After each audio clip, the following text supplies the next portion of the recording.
Assalamualaikum galo-galo. Apa kabar budak lawang? Aman? Semoga lapang ya. Ketemu lagi kita di channel Palpoes Official. Semoga selalu memberikan edukasi dan informasi yang bermanfaat. Oke, tidak usah nunggu lama, simak sampai habis biar kita tidak salah paham. Ini dia cerita kita hari ini.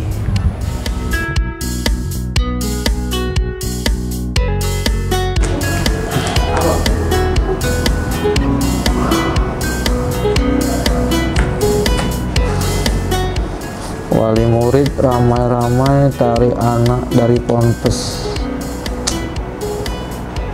Nah, inilah yang khawatir kan. Aju heboh gawe ini. Astagfirullah, Masya Allah. Assalamualaikum. Waalaikumsalam. Duduk ya. Hajar guys. Bukan ngampung, cak tak kenang kamu tuh cak. Nah, aku mau komen aja lah. Oh, makasih. Apa dia ini? Apa dia? Ih, Nakas, berita kita hari ini Nakas. Berita Yang follow up oknum pengasuh pesantren kemarin. Nah, yang predator pedofil itu Nakas. Iya, yang budak yang ngano ke budak. Iya. Anak itu ya. Banyak juga korbannya. Iya, rupanya 20-an lebih. Itu ya. Wali murid ramai-ramai. Oh, narik. Jadi narik. Laju yang lain yang nggak tahu anaknya jadi korban apa tidak, laju kompak narik anaknya dari pesantren itu. Iya, namanya orang tua kan. Iya, was-was khawatir. Ya tapi anak kamu kan ini juga. Nah, Tadi itulah di Kas. pesantren tuh. Aku baca WA. Bukan pesantren yang ini kan? Bukan, jauh. Anak aku di Talang Jambi. Bagus itu. Nah, tapi ini rame di grup wali santri ini ngomongin kasus ini kan. Iya. Takutnya, khawatirnya, caro was-was Ya, setan kan. Mereka tuh was-was, nak mana anak kita, sama-sama mondok juga, sama cak ini mondok juga kan. Yo, ada yang lain nimpali, sudahlah jangan khawatir, insya Allah pesantren kita tuh bagus. Ustadz-ustadznya, yo bagus pilihan kan. Ya mecaknya ini nih jadi bahan mainan wong juga. Iya Kas. Karena kan yang ngawi ke itu tuh Siko Wong. Bukan jadi oknumnya, bukan pesantrennya yang jahat. Bener Kas. Jadi, ya tapi aku juga jadi bingung Kas, jadi galau juga sempat kan gara-gara kasus ini. Iya. Ya mungkin bukan aku, mungkin masih banyak di luar sana wali santri yang sama pecah aku. Iya. Sama galaunya kan. Iya. Jadi cak mana lah nak jelaskannya kan. Kita perlu narasumber ini Kas. Oh ini Iya. Mana lah, hampir kamu. Aduh, kemarin yang pernah main ke kantor. Ini siapa? Mas Udin. Oh, iya. Humasnya Kemenak Sumsel. Iya. Sama Sumsel. Iya Kas, bener juga Kas. Nah, itu aku rasa lebih kompeten dia nak nyampe ke itu. Bener Jadi juga. kita minta ini dari dia. Pencerahan dari dia. Siapa tahu dia galak nyampe ke ini kan. Ayolah kalau itu kita main ke kantornya Bel. Iya. Ya, tahu kan kamu kantornya? Ya tahu sini lah. Di mana? Di apa tuh? Nah, di mana? Samping kantor gubernur. Samping kantor gubernur. Jalan Beres. ke kulit Yo. kulit eh. Baiklah, kita kesana Bel Kas. Ya, baik. Kita ngobrol sama dia. Ya. Mati dulu. Mati lah. Mati kebunian, jangan pakai kaung basah mati gini. Baiklah Kas. Ayo. Pakai mobil kamu? Iya, jadi. Ya. Kamu awalnya? Ayo, oke, makan cendol gitu. Makan cendol. Kamu naik. Jadi.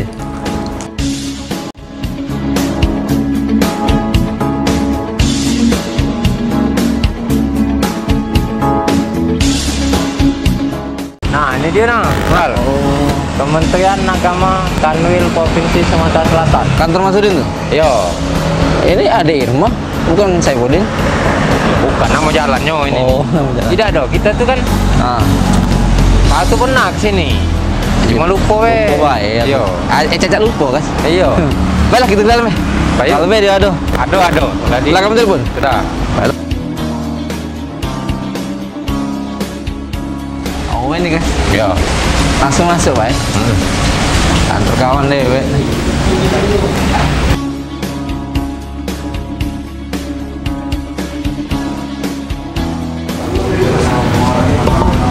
Assalamualaikum.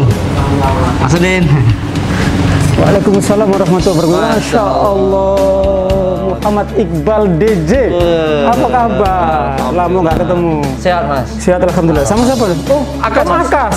Orang paling populer di Palembang. Budak lorong. Budak lorong. Silakan. Ya. Insya Allah. Lagi apa tadi Mas? Kita lagi baca sejarah Rhoma Irama. Masa Allah. Itu menginspirasi, menaikkan imun. Gitu. Benar Mas. Oke Mas. Alhamdulillah kalau Mas Udin. Maaf nih Mas kalau mengganggu Mas. Oh enggak.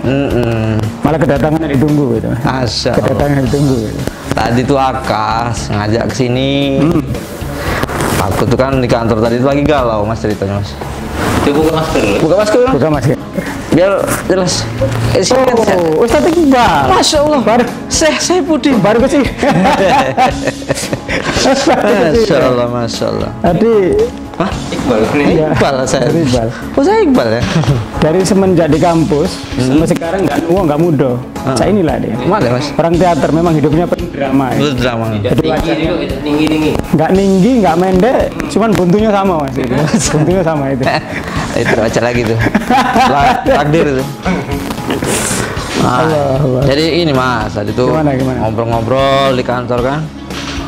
Aku tuh lagi merhati ke berita Rina yang hangat berapa hari nih. Dulu di Jawa, ke Prabu Muli. Nah ini di Organilir pula. Ini kayak virus, ngalang-ngalangin virus corona loh Mas. Mungkin Mas Udin mantau soal pesantren Mas. Itulah Mas Iqbal ya. Jadi pikiran kita 2-3 hari ini banyak sekali masyarakat yang tanya. Karena memang humas itu tempat orang bertanya. Betul Mas. Dan ketika humas juga salah memberikan jawaban, itu menyesatkan orang seprovinsi ini, bukan hanya seprovinsi. Indonesia Raya Mas. Seumat ini rusak semua, makanya Dunia humas akhirat, tidak salah, gitu. Dunia akhirat gitu. Nah, jadi pertanyaan antum ini untuk yang kesekian kalinya, dan bersyukur kalau umpamanya bisa dibantu Kemenak untuk menginformasikan, memberikan jawaban kepada masyarakat biar jangan sampai keluar stigma seolah-olah pesantren itu menjadi sebuah lembaga pendidikan yang menakutkan begitu. Betul Mas. Menakutkan, menyeramkan itu Ustadz. Jadi ini yang perlu dan menjadi perhatian serius gitu. Oleh karena itu dengan bertubi-tubinya kemarin di tayangan infotainment di Jawa ada kekerasan seperti itu, banguni orang sholat sampai kayak ngebuki Mungkin maling seperti itu. Kemudian ada kemarin di Prabu apa itu ya, aksi kekerasan. Yang terakhir di Oganilir juga ada aksi yang sangat menjadi keprihatinan kita gitu. Karena kita dengan Pak Kanwil kemarin sudah bilang sesegera mungkin kita akan melakukan kalau untuk koordinasi antar Kemenak kabupaten kota sudah dilaksanakan, tinggal pimpinan pondok pesantren akan kita libatkan untuk kita sharing lah. Kita melakukan pembinaan sesuai dengan tusi kita agar ini jangan terulang lagi. Tusi. Tugas dan fungsi dari Kemenak itu melakukan pembinaan, pengawasan, pendampingan terhadap lembaga-lembaga pendidikan keislaman ya seperti di pondok pesantren, madrasah gitu. Agar ini nggak terulang lagi Ustadz gitu. Agar ini nggak terulang lagi gitu. Karena itu untuk menghindari stigma itu, ini harus disampaikan ke masyarakat bahwa ini oknum. Iya, betul Mas, itu. Oknum. Nah, tapi gini Mas, ini kan sekarang sudah kayak ada dipelintir lah di lapangan kayak jadi traumatik orang tua yang punya anak-anak yang disekolahkan di ponpes. Jadi ada semacam kekhawatiran sehingga mereka mengambil sikap ditarik anak-anak itu kan, nggak lagi di ponpes, jadi ditaruh di sekolah biasa. Itu kan suatu hal yang sangat miris bagi kami, terutama saya pribadi kan punya anak juga di pondok. Itu bisa dimaklumi, kita bisa memahami kondisi orang tua ya. Kalau dalam satu tempat itu anak kita titipkan di situ, ada kejadian seperti ini, kejadian main-main ini. Iya. Ada pelecehan yang luar biasa. Iya, tapi sayangnya kan ini melebar ke pesantren lain gitu. Pesantren lain. Nah, ini harus menjadi perhatian serius dari semua pihak. Kemudian mengedukasi ke masyarakat. Jangan kemudian menstigma semua pesantren akan seperti itu. Tidak. Yang namanya oknum itu bisa terjadi di mana saja. Bisa di mana saja. Dan kita minta itu ya, karena ini sudah ditangani oleh pihak kepolisian, agar yang bersangkutan ini bisa diproses dengan hukuman yang seberat-beratnya sesuai dengan ketentuan itu menjadi efek jerah. Dan memberikan jaminan kepada masyarakat, kepada orang tua bahwa ini memang oknum dan oknum tersebut sedang diminta bertanggungjawabkan gitu. Dan kepada pesantren yang sekarang di mana pesantren di Oganilir tersebut gitu, kita juga akan ke sana dalam waktu yang singkat ini untuk ingin tahu kronologis utuhnya seperti apa sih, kesehariannya seperti apa sih, pola pendidikan dengan santri, tempat tinggal apa itu coba nanti kita cek seperti apa sih gitu. Dan apakah kok sampai terjadi sebegitu lama itu, bagaimana proses pengawasan yang ada di sana ini juga perlu menjadi masukan bersama seperti itu. Tadi kata Mas Udin kan apa, melewat Pak Kakanwi, kemudian juga akan berkoordinasi dengan ke bawah, Kemenag di kota dan kabupaten. Mungkin kalau adakah dari pihak Kanwil Kemenag ini mungkin membuat semacam regulasi ke pondok pesantren dalam hal menyeleksi tenaga pengajar, Mas? Mungkin dari segi mungkin dari wawasan keilmuan mungkin itu jadi standar, tapi sisi lainnya, Mas, kayak gini kan jangan jadi terjadi lagi. Jadi seperti yang kita tahu, pondok pesantren itu kan yayasan ya yang didirikan oleh masyarakat gitu. Dan memang izin operasionalnya itu ada dari Kemenag, dan dari izin operasional dan dalam sistem pembelajaran juga Kemenag kan terus mendampingi itu, mengawasi dalam konteks itu artinya ketika dalam proses perekrutan tenaga pengajar itu kan sepenuhnya juga dari yayasan. Tentu kita paling memberikan kriteria bahwa dalam konteks untuk kompetensi seorang guru itu kan harus punya jenjang seperti ini dari sisi pendidikan. Itu ada aturan-aturan seperti itu.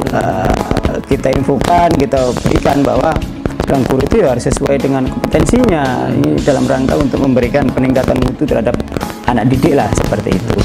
Nah, yang namanya tadi itu oknum itu bisa terjadi siapapun di mana saja. Nah, oleh karena itu memang ya saya kira dengan kejadian ini pihak lembaga-lembaga pendidikan juga lebih selektif lagi dalam konteks merekrut tenaga pendidik, bagaimana latar belakangnya, bagaimana backgroundnya, bagaimana kurikulum vitae selama ini, track recordnya seperti apa itu juga harus tahu ya, tahu gitu. Mungkin Mas Udin ya lewat kita Palpers Official, misalnya Mas Udin sampaikan ke orang tua imbauan, terutama orang tua yang punya anaknya di pesantren, biar jangan khawatir lagi, Mas, untuk menitipkan anaknya di pesantren. Yang paling penting itu, yang paling penting kepada orang tua ya, kepada masyarakat, jangan kemudian atas kejadian ini kita tidak berani lagi menitipkan anaknya di pesantren, menyekolahkan anaknya di pesantren. Jangan. Sekali lagi ini oknum, dan ini tamparan yang luar biasa bagi lembaga pendidikan khususnya dari pesantren ini. Ini PR kita bersama. Kita akan melakukan segala upaya untuk agar masyarakat kembali percaya itu dan menjamin agar itu tidak terulang lagi gitu. Bukan hanya pelecehan itu saja, termasuk yang kekerasan dan itu. Kita menanamkan pola pendidikan, sistem pendidikan yang humanis gitu loh. Bagaimana pesantren itu menjadi tempat yang indah, yang ramah, yang sejuk, yang keren-keren lah gitu. Jadi tidak dengan pola-pola yang pendekatan keras seperti itu gitu. Siap. Gitu. Oke, Mas Udin, aku ada pencerahan dari Mas Udin ini luar biasa. Semoga orang tua yang punya anak-anak di pesantren juga tercerahkan dengan pernyataan dari Mas Udin. Kita juga orang tua ini mesti bijak juga nyingok media sosial. Oh iya, Mas. Karena ini kan sombongnya media sosial kalau. Iya. Jadi cek media sosial, langsung komen, langsung share. Tidak nanya dulu ke tabayun, ke yang ahlinya dulu, cross check dulu. Langsung komen, langsung nge-share, hati-hati, langsung memperingatkan itu padahal kita tidak tahu dalam ceritanya apa sebabnya segala macam. Apa memang situ? Ayo bener. Jangan langsung gagap laju latah, melek nyebar ke. Bahaya. Sesuatu perlu tabayun. Oh bener. Tabayun. Konfirmasi seperti apa sih, dan ada jawabannya bahwa ini memang oknum gitu loh.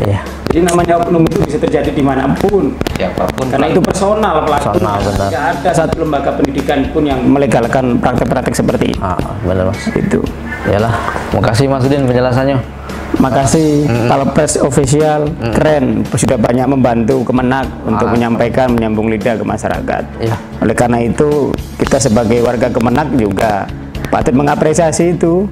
Caranya dengan mensubscribe, melike, men-share itu mendukung agar eksistensi Palpres tetap berinovasi dan memberikan edukasi ke masyarakat. Seperti itu. Mantap. Terima kasih Mas Udin.